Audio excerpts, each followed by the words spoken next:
Somewhere inside your gut right now, a hormone is being released.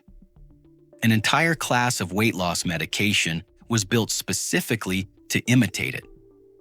You've probably heard of it by its drug name, GLP-1. What most people have never heard is different. Your own pancreas already makes it, triggered by a signal your gut sends every time you eat the right fiber. What most people don't know is which foods actually trigger that signal and how strongly each one does it. Not every fiber works the same way. Not every source has been tested with the same rigor. This isn't a story about replacing medication. It's about 6 ordinary foods and a mechanism most people have never been told exists, running quietly in the background of every single meal. 6 foods, documented mechanisms, real numbers from real clinical trials. That's what this video is about. Here's a belief that shows up constantly in doctors' offices and in casual conversation alike, stated with total confidence. Your pancreas either works well or it doesn't. Mostly decided by genetics and age. Diet helps around the edges. Medication does the heavy lifting when things go wrong. It's not entirely wrong. Genetics matter. Medication helps millions of people. But it leaves out an entire signaling system running in your body every single day. Your pancreas doesn't operate alone. It receives constant chemical messages from your gut. Those messages shape 3 things: how much insulin gets released, how sensitive your cells are to it, how much GLP-1 enters your bloodstream after a meal. GLP-1 does several things at once. It makes insulin release more efficient. It slows how fast food leaves your stomach. It reduces appetite. This is exactly why an entire category of injectable medications was designed around imitating it. Here's what rarely makes it into that conversation. Your body was already making GLP-1 long before any drug company synthesized a version of it. The natural release of this hormone depends on signals from your gut. Generated by bacteria breaking down fiber your own digestive enzymes can't touch. Notice what the genetics and age belief quietly does to behavior. It removes food from the list of things worth adjusting. If the outcome is mostly fixed, why examine breakfast that closely? That one assumption, repeated in enough waiting rooms, becomes a reason people stop paying attention to the single variable that could actually change every day. Doctors rarely have time to explain this. A 15-minute appointment focused on blood sugar numbers moves quickly. There's no room left to explain the signaling pathway underneath those numbers. The visit ends with a prescription and a follow-up date. No real discussion of what happens at the cellular level in between. This matters specifically after 50. Insulin sensitivity naturally declines with age, even without a diabetes diagnosis. Not because your pancreas simply wears out, because the signals reaching it shift over time. Shaped by decades of gradually declining fiber intake nobody tracks closely. Here's the part worth sitting with. That decline doesn't announce itself. There's no single morning where insulin sensitivity suddenly drops. It happens in small increments, meal after meal. So gradually that most people rarely notice it happening. 10 years of eating patterns, quietly shaping a single number on a lab report. By the time it's flagged, it looks sudden. It almost never is. This isn't a story about a single missing nutrient. It's about a pathway that's been quietly available your entire life, responding to whatever you feed it, whether or not anyone ever named it for you. Think about how this compares to the way blood sugar gets discussed in most appointments. A number on a lab result. a medication adjusted up or down. Rarely a conversation about what's actually feeding the system underneath that number, meal by meal, week by week. That gap isn't anyone's fault specifically. It's simply what happens when a 15-minute visit has to cover everything else too. There's a second layer worth naming directly. Even people who eat reasonably well often aren't targeting this particular pathway at all. General advice to eat more fiber is technically true and practically useless. It doesn't say which fiber, in what amount, tested against which outcome. Oat bran and iceberg lettuce both count as fiber on a nutrition label. They do almost nothing alike inside your gut. That gap between vague fiber advice and a specific mechanism is what this video exists to close. There's one more piece of this belief worth examining directly. It shapes how people respond once they get a concerning number back. Many assume the next step is automatically medication. Full stop. Lifestyle changes get treated as a footnote, not something with its own measurable effect. That framing isn't wrong about medication's value. It's incomplete about what else is actually available and how much of it has real research behind it, not just a vague reputation for being good for you. The question worth sitting with is simple. Which foods actually send that signal? And how well documented is the evidence behind each one? Think of your pancreas as a factory responding to orders placed somewhere else. It doesn't decide alone how much insulin to release. It waits for signals, and one of the most important comes from your gut. Here's the shared mechanism behind every food in this video. Fiber your body can't digest reaches your large intestine. Certain gut bacteria ferment it there, producing short-chain fatty acids. Compounds like acetate, propionate, and butyrate. This fermentation doesn't happen instantly. It typically unfolds over several hours after a meal. That's part of why the effect isn't limited to the meal you just ate. The short-chain fatty acids produced from this morning's oatmeal are often still circulating, still signaling, well into the afternoon. Those compounds bind to a receptor called GPR43 on cells lining your intestine called L cells. That binding triggers GLP-1 release straight into your bloodstream. GLP-1 then reaches your pancreas, where it makes your existing insulin response more effective, precisely timed to your last meal. L cells aren't spread evenly through your digestive tract. They're concentrated toward the lower end of your small intestine and throughout your colon, positioned exactly where fermentation happens most heavily. That placement isn't a coincidence. It's your body stationing its sensors precisely where the signal is strongest. Almost nothing produced by that fermentation goes undetected. The bacteria doing this fermentation work aren't random. Species like Roseburia and Bifidobacterium, already discussed on this channel, are among the most active producers here. They're the same bacteria linked earlier to gut barrier strength. The same bacterial populations that support one system in your body tend to support several others at once. That's part of why fiber shows up as a recurring theme across very different areas of health. This is part of what researchers call the incretin effect. Eating glucose by mouth triggers a far larger insulin response than the same glucose delivered directly into a vein. That gap is substantial. As much as 50 to 60% of your normal post-meal insulin response comes from gut hormones like GLP-1, not from sugar alone. It's worth being precise here. The GPR43 pathway is well established at the cellular level. Human trials measuring GLP-1 directly after fiber show a more mixed picture, varying by fiber type. What's measured far more consistently is different.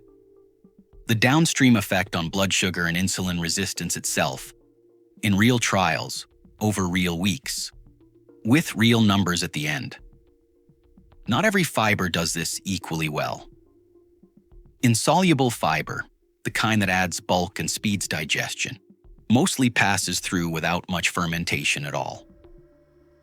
It's soluble fiber that gut bacteria ferment most readily, specifically the viscous, gel-forming kind, which produces the strongest short-chain fatty acid response. That distinction is why this video isn't simply telling you to eat more fiber in general. It's pointing at a specific category, inside a much larger one, that actually drives this mechanism. There's a second detail worth understanding before moving into the 6 foods themselves. This pathway doesn't operate in isolation from everything else already covered on this channel. The same short-chain fatty acids driving GLP-1 release here do double duty elsewhere. They strengthen the gut lining discussed in earlier videos. They also shape the bile acid activity behind cholesterol management, discussed in another. One dietary change, more fermentable soluble fiber, ends up supporting several systems simultaneously. Not because of some new discovery, because your gut bacteria were never specialized to serve just one organ in the first place. That's exactly what the next 6 foods have in common. Not vague wellness claims. Specific fiber types tested directly with numbers attached to each one. Food 1. Psyllium husk. This is the food with the single strongest number behind it in this entire video. A randomized trial gave adults with type 2 diabetes 10.5 grams of psyllium-derived soluble fiber daily for 8 weeks. Fasting blood sugar dropped from 163 to 119 milligrams per deciliter. HbA1c dropped from 8.5 to 7.5%. A marker of insulin resistance called HOMA-IR nearly halved. It fell from 11.3 to 5.8. Psyllium is almost entirely soluble fiber. That's part of why the effect is so pronounced. 1 tablespoon of whole psyllium husk stirred into water delivers roughly 5 grams. 2 tablespoons gets you close to the exact dose used in that trial. It has a mild, slightly nutty taste.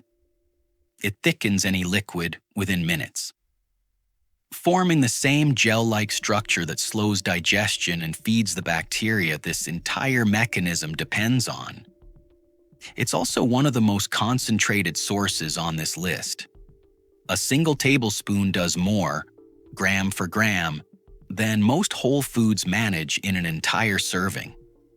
That makes it a practical starting point if you're beginning with very little fiber in your current diet. Anyone starting psyllium for the first time should build up gradually. Start with a teaspoon rather than a full tablespoon. Increase over a week or 2, giving your gut time to adjust. Adding too much fiber too quickly is the most common reason people abandon it early.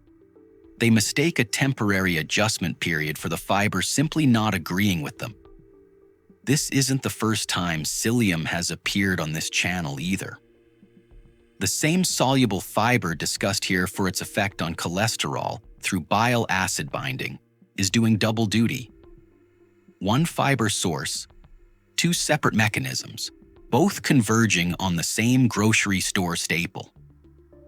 Timing matters somewhat here too. Taking psyllium a little before a meal, mixed with water, gives it time to form its gel, before food even arrives. That appears to support the slower digestion effect central to this entire mechanism. It's sold as a plain husk, as a powder, and as the active ingredient in several over-the-counter fiber supplements. Checking the label for psyllium husk specifically, rather than a blend, tells you exactly what you're getting. Food. 2. Oats. Oats carry a specific type of soluble fiber called beta-glucan, the same compound already discussed on this channel for its effect on cholesterol. For your pancreas specifically, beta-glucan does 2 things at once. It forms a thick gel in your stomach that physically slows digestion. It also feeds the exact bacteria responsible for the GPR43 pathway described earlier. 1 cup of cooked oats delivers close to 2 grams of soluble fiber on its own. That number climbs quickly toward a meaningful daily total, especially combined with a tablespoon of chia seeds, described later in this video. Oats are also one of the easiest foods on this list to eat consistently. That matters more than any single nutrient number. This entire mechanism depends on steady, repeated exposure, not one impressive serving eaten once and forgotten. A bowl most mornings does more for this pathway than an occasional large portion ever could. Preparation matters somewhat here too. Steel-cut and rolled oats retain more of their intact beta-glucan structure. Instant oats have been broken down further during manufacturing. Cooking oats low and slow, rather than microwaving them quickly, tends to preserve more of that gel-forming structure as well. None of this means instant oats provide zero benefit. It means steel-cut or rolled oats give you a somewhat stronger version of the same effect, for roughly the same effort. Oats also pair naturally with several other foods on this list, which matters more than it might seem.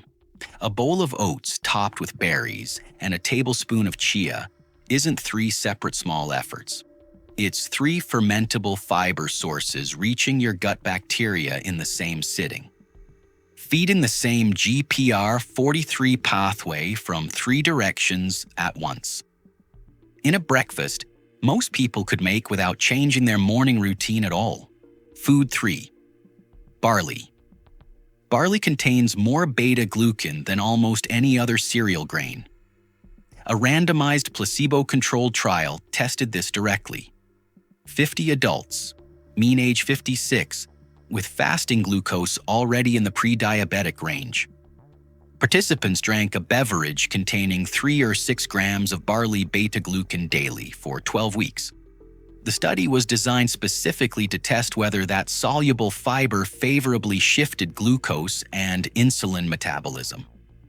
In a population closely matching this channel's own audience, both in age and starting risk level. A separate trial tested barley directly against white rice at breakfast. It found something consistent with the mechanism described earlier. Higher beta-glucan content produced a lower blood sugar spike after eating, measured directly, meal by meal. The more beta-glucan in the meal, the flatter the glucose curve that followed it, hour by hour. Barley isn't just for soup anymore. Swapped in for rice as a side dish, it adds a distinct beta-glucan source most people never specifically seek out. It can also replace part of a morning oat bowl. That gives you 2 different grain sources feeding the same pathway across a single week. One detail worth knowing when shopping. Hulled or dehulled barley, sometimes labeled pot barley, is a true whole grain. It carries the full beta-glucan content described in the research above. Pearled barley has had more of its outer layer polished away during processing, which reduces its fiber content somewhat. Both are reasonable choices, but hulled barley delivers closer to the amounts actually tested in the trials referenced here. Barley's texture makes it easy to fold into meals many people already cook regularly. A pot of vegetable soup with barley instead of pasta. A grain bowl with barley instead of rice topped with beans or lentils from earlier in this list. That combination isn't accidental. 2 separate fiber sources, feeding the same fermentation pathway in a single bowl. Cooking time is longer than rice, generally 45 minutes to an hour for hulled barley. Batch cooking a larger pot and refrigerating portions for the week removes that time barrier. An occasional side dish becomes something realistic to eat several times a week. Food 4. Beans and lentils. Beans carry both fiber and something called resistant starch, a type of starch your small intestine can't fully break down. It reaches your large intestine largely intact exactly where the bacteria driving this entire mechanism live and work. There's a specific, well-documented phenomenon connected to legumes called the second meal effect. Eating beans or lentils at one meal measurably improves your blood sugar response at the next meal, hours later, even if that second meal contains no legumes at all. Researchers first identified this pattern decades ago. It's been replicated repeatedly since then, across different labs and different populations. The fiber and resistant starch from breakfast are still shaping how your body handles lunch, quietly, in the background. A half cup of cooked black beans or lentils delivers somewhere between 5 and 8 grams of fiber. A meaningful share of it soluble. Added to a salad, a soup, or as a side, beans are one of the most fiber-dense foods here, and one of the most accessible. Also among the least expensive, canned beans work just as well as dried ones for this mechanism. That matters for anyone who finds soaking and cooking dried legumes impractical on a regular basis. Rinsing canned beans before eating removes much of the added sodium without affecting the fiber content at all. Lentils cook faster than most beans and don't require pre-soaking. That makes them one of the more convenient entries on this entire list for a weeknight meal. There's a reason the second meal effect fits so naturally into the mechanism described earlier in this video. Resistant starch doesn't just add bulk. It feeds the same bacteria producing short-chain fatty acids at the center of the GPR43 pathway. Breakfast beans don't just sit in your gut quietly. They're actively feeding the fermentation process hours before lunch even starts. Different varieties work similarly here. Kidney beans, chickpeas, pinto beans, and lentils all carry meaningful amounts of both fiber and resistant starch. Alternating between types across a week isn't necessary for this mechanism to work. It's simply a way to keep meals from feeling repetitive without losing any of the effect. One more detail worth knowing. Cooling cooked beans, rice, or potatoes after cooking actually increases their resistant starch content. Refrigerating cooked beans overnight and reheating them the next day delivers more of this fiber than eating them fresh. A small kitchen habit, feeding a mechanism most people have never heard connected to leftovers. Food 5, chia seeds. Chia seeds are close to 70% fiber by dry weight. Roughly a third of that is soluble. What makes chia specifically useful for this mechanism is how it behaves physically. Soaked in any liquid, chia forms a thick gel within minutes. That's the same viscous quality that slows digestion. It also extends the window over which glucose enters your bloodstream after a meal. 2 tablespoons deliver roughly 2 grams of soluble fiber directly. Alongside that comes a meaningful dose of the fermentable portion. Your gut bacteria convert it into the short-chain fatty acids driving GLP-1 release. Stirred into oatmeal, yogurt, or simply water with a squeeze of citrus, chia is one of the easiest additions here. It requires no cooking and almost no preparation at all, which makes it easy to keep consistent. There's a practical reason chia earns a place on this specific list, beyond convenience alone. Because it forms its gel so quickly, chia lets you see the mechanism happen in front of you. Stir it into a glass of water and watch it thicken within minutes. That's not a party trick. It's the same viscosity that slows gastric emptying and extends glucose absorption in your gut. Visible on your kitchen counter, not only in a lab. Chia is often compared to flaxseed, and the two share some overlapping benefits. But flaxseed needs to be ground before your body can access much of its fiber and nutrients. Chia works whole, soaked, or dry without any extra step. For anyone looking for the simplest way to add this mechanism to a meal, that difference matters. It makes chia the more practical, everyday choice between the two. Food 6. Berries. Berries bring something distinct to this list. Alongside soluble fiber from a compound called pectin, berries deliver a dense concentration of polyphenols. Plant compounds increasingly linked to improved insulin sensitivity through pathways separate from fiber fermentation alone. A cup of raspberries or blackberries delivers a meaningful dose of both fiber and polyphenols in the same handful, at a lower sugar load than most other fruit. That combination, a mechanical fiber effect plus a separate polyphenol pathway, helps explain something specific. Why berries show up repeatedly in research on blood sugar management. Not just general nutrition advice aimed at everyone. Frozen berries preserve nearly all of this fiber and polyphenol content. Freezing happens shortly after harvest and doesn't meaningfully degrade either compound.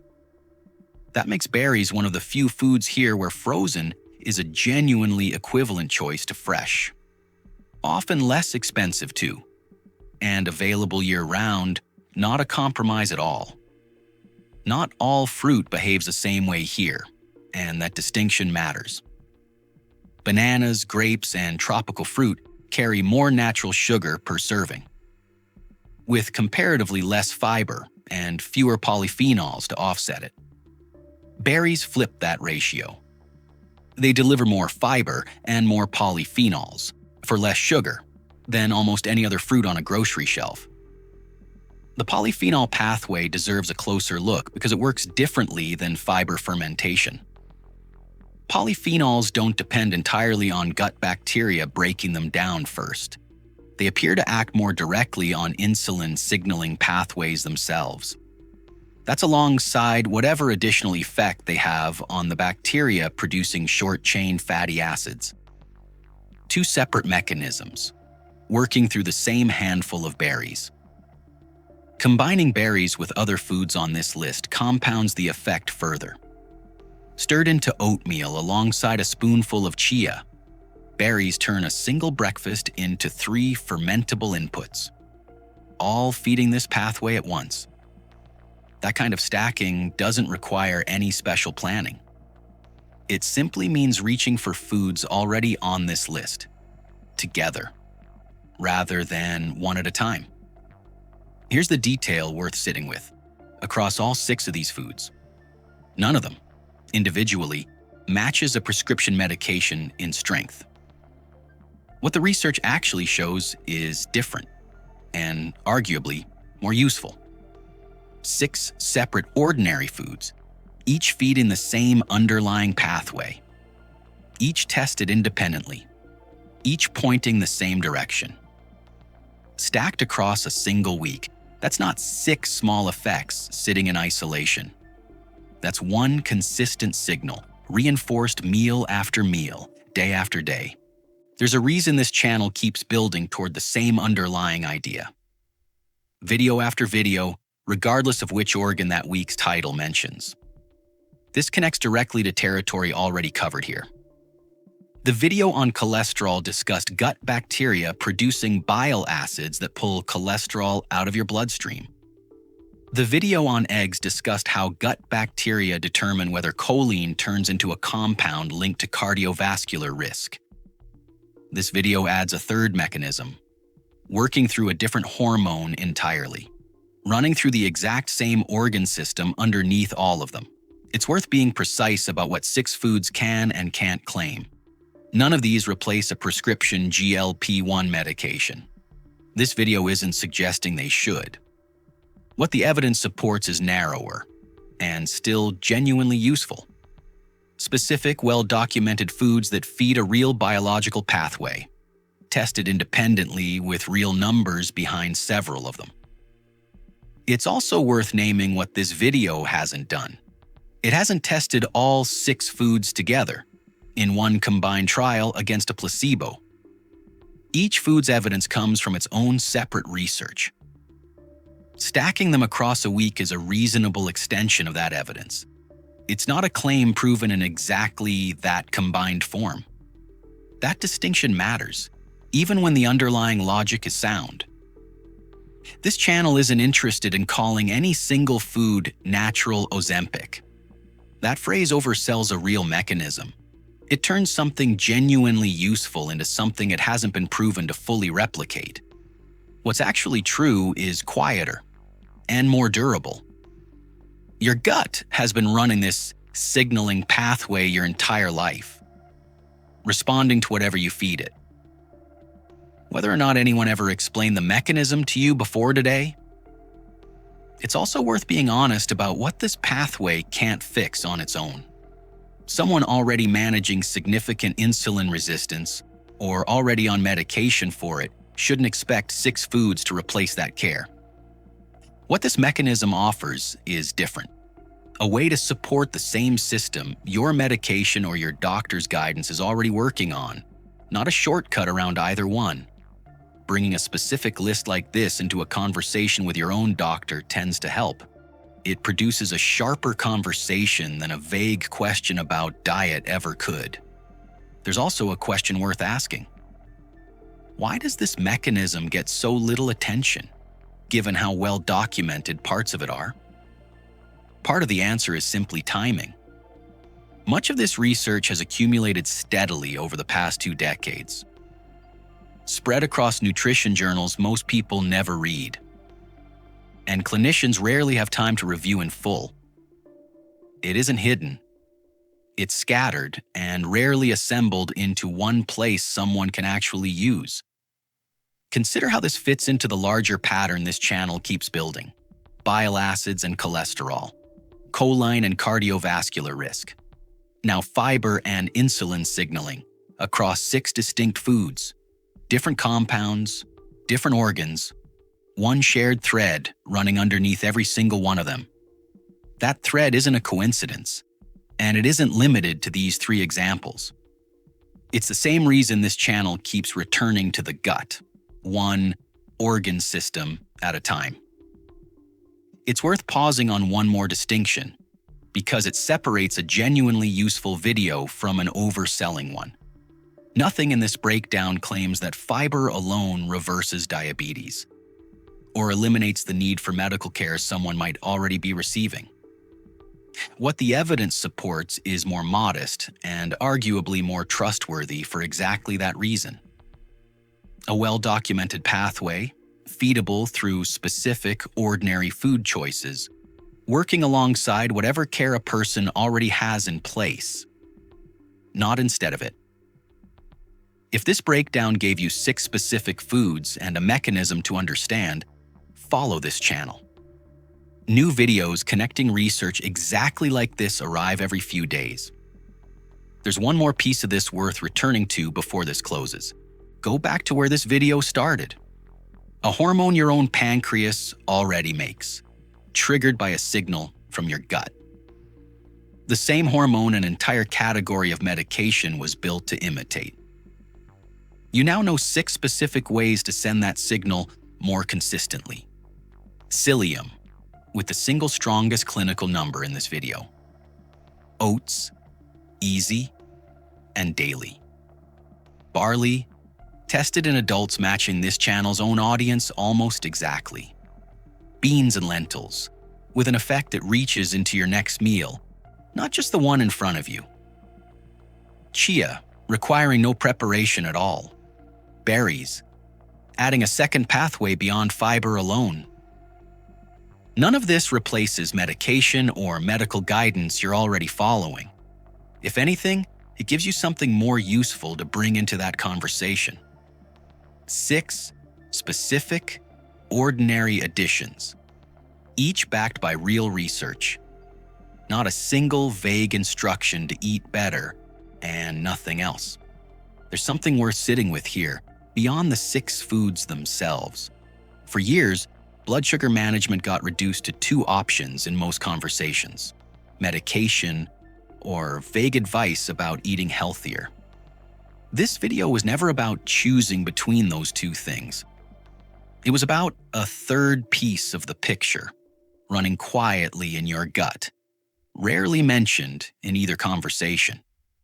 None of these 6 foods require a special trip to a specialty store or a significant new expense. Oats, beans, and berries sit on ordinary grocery shelves. Barley and psyllium take 1 extra minute to locate. Chia has become common enough that most stores carry it near the other seeds and grains. The barrier here was never access. It was simply not knowing which foods actually mattered and why. You don't need all 6 at once either. Starting with 1 is enough. The one that fits most naturally into a meal you already eat most days. A tablespoon of psyllium in your morning water. Barley swapped in for rice twice a week. Oats most mornings instead of some mornings. Small, repeatable choices. Not a complete overhaul of how you eat starting tomorrow. That word repeatable matters more than any single number in this video. This mechanism doesn't reward 1 impressive day of eating, followed by 3 weeks of forgetting about it. It responds to consistency, meal after meal. The same quiet way it's been responding your entire life, whether or not anyone ever named it for you. If today's explanation gave you something more useful than that vague instruction ever did, follow this channel. New videos breaking down research exactly like this arrive every few days. Send this to someone managing blood sugar concerns, someone who has never heard any of these 6 foods connected to their own gut or their own pancreas. This directly. Leave a comment with the 1 food from this list you're most likely to actually add this week. There's a good chance the research has more to say about it than you'd expect. Think back to how this video opened. A hormone, a drug name, a mechanism most people have never heard connected to their own body. What's changed now isn't the biology itself. It was running exactly the same way before this video and after it. What's changed is what you have now. A name for it, 6 specific ways to support it. And the actual research behind each one, instead of a vague sense that diet probably helps somehow. The drug name was never the whole story. Today you found out what 6 ordinary foods have been quietly capable of the entire time. All of them already sitting on your own kitchen shelf. This video is for educational purposes only and is not a substitute for medical advice. Always consult a healthcare professional.